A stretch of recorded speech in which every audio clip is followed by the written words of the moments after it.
There's three types of birds. There's the imprinted ones, and that means that when it came out of the egg, it saw you and it associated as being a person, and it pretty much stayed with people all the time.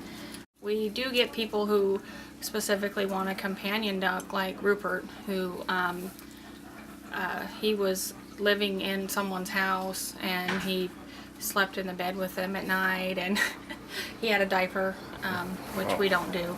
But you know, some people want that companionship because the birds imprint, and you can't do that with dogs and cats and other birds. You don't get that bond.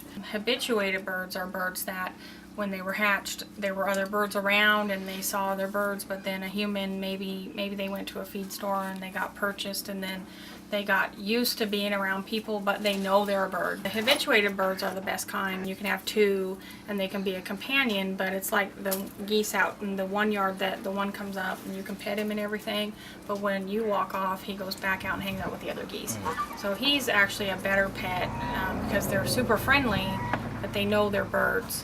So most of the birds here, the domesticated ones, when we get them in, they're pretty much habituated to people after they've been here any length of time. You know, people will take them home and say a week later they're eating out of their hand and stuff. So people want to be able to interact with them and feed them. And then you also get just the feral type or the wild ones that don't really want anything to do with you, and then they don't make good pets. So when we get them in, if they're really the feral wild ones, we don't really adopt them.